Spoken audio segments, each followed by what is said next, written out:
Pois é, o dia do Senhor foi anunciado como um ladrão da noite. O Senhor ensina o seguinte, ele diz, se o pai de família soubesse em que hora havia de vir o ladrão, vigiaria e não deixaria minar sua casa. O apóstolo Pedro, declara que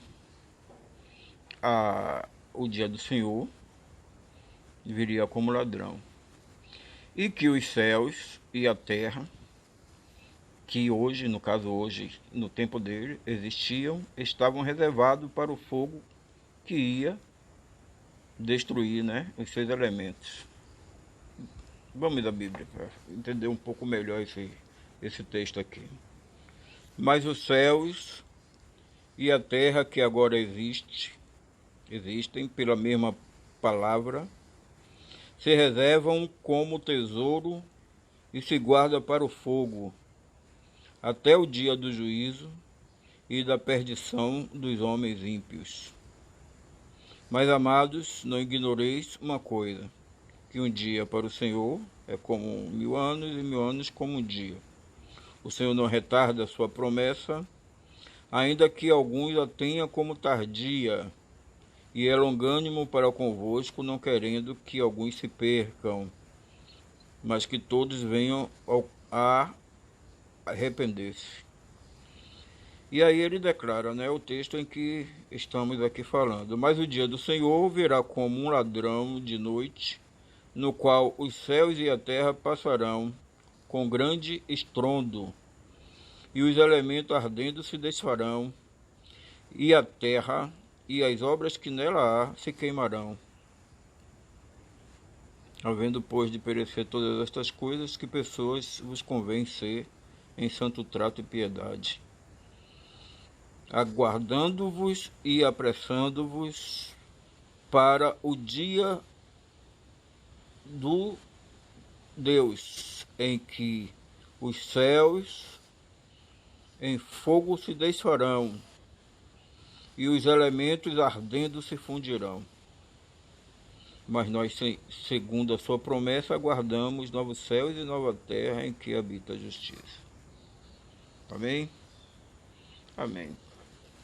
Queridos, a informação do dia do Senhor como ladrão e essa destruição, esse poder de destruição, foi o que aconteceu em 70 DC. Foi quando o Império Romano, né, na pessoa do general Tito, que na Bíblia está descrito como, o Apocalipse 17 está descrito como o oitavo, que era um dos 7, né, sendo que 7 foi Vespasiano, seu pai, e que Daniel descreve como o príncipe que havia de vir, o príncipe de um povo que havia de vir, sobre as asas da destruição. Esse foi o dia do Senhor. Porque para fazer justiça ao sangue do justo Abel, a Zacarias, que foi morto entre o alpendre e o altar. Isso quem fala é o Senhor, está lá descrito em Mateus 23. Esse foi o objetivo da ira, do dia de vingança do Senhor. O dia do Senhor. E os céus que passaram, que céus foi esse? Qual foi os céus que ardendo se desfez? O templo, a ambiência do templo judeu. Ali houve destruição, o fogo consumiu, e os seus elementos, que são os elementos? Todo o rudimento da lei, né? Eu falo rudimento porque o que passa não tem sentido e se torna um rudimento. O apóstolo Paulo disse que todas aquelas coisas já estavam envelhecidas e prestes a acabar. E em 70 DC isso ocorreu. O mundo de então foi destruído pelo fogo. Jerusalém foi toda queimada pelo fogo, Jerusalém, que matava os profetas e que apedrejava os que eram enviados, a qual o Senhor quis protegê-la como a galinha agasalha os seus pintinhos, e eles não quiseram. Essa informação está também em Mateus 23. E em Mateus 23 também está escrito que eis que a vossa casa ficará deserta, e que todas estas coisas há de acontecer nesta geração. Mateus 23, 36. O que ele repete também em Mateus 24, 34.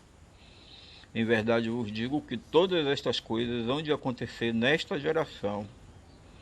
Aí ficou uma pergunta, e por que o Senhor mentiria, né? Por que ele disse que diria que tudo aconteceria naquela geração e não aconteceu? Aliás, por que eu não vi, né, o Senhor vindo destruir naquele dia de vingança? Porque não tem nada escrito sobre o Senhor. O historiador mais próximo, que foi Flávio Joséfo, ele declara coisas horríveis que aconteceu.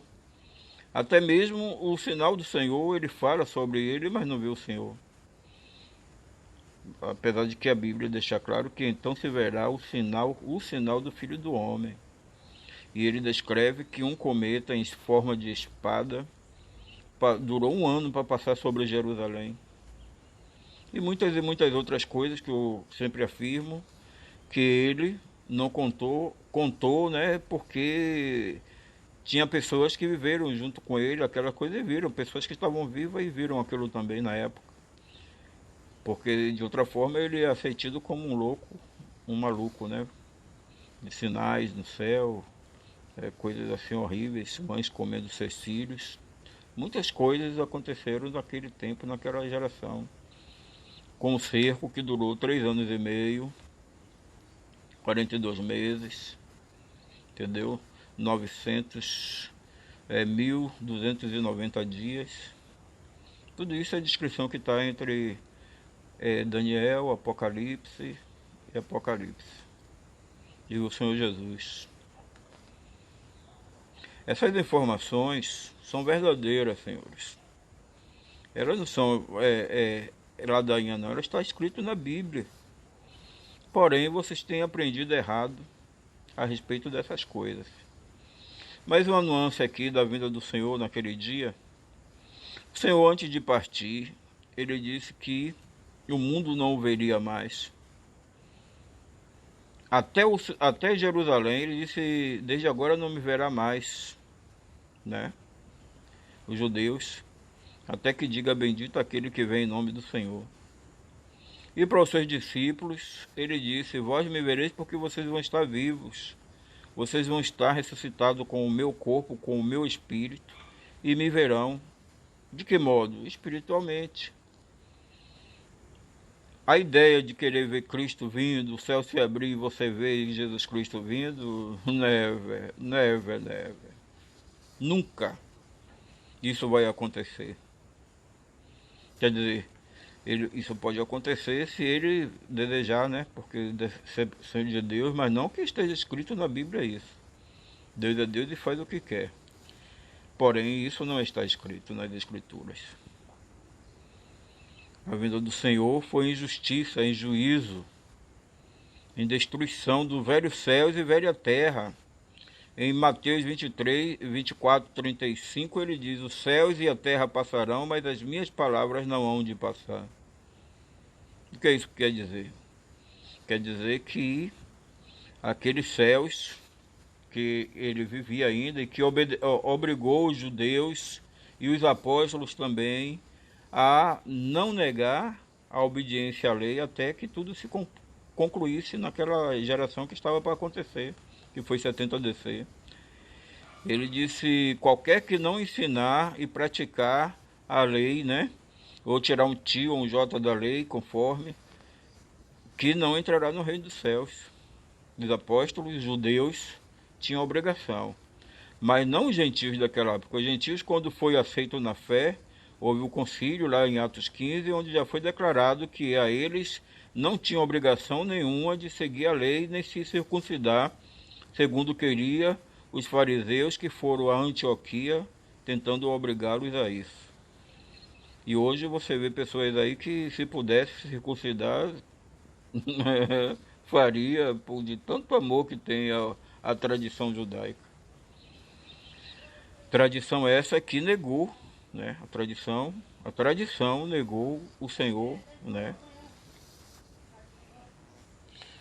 A tradição que o negou e que simplesmente,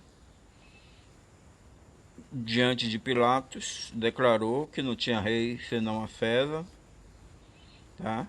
Que simplesmente os esbofeteou, aqueles que se assentavam na cadeira de Moisés. O Senhor disse: os que se assentam na cadeira de Moisés são os fariseus e escribas.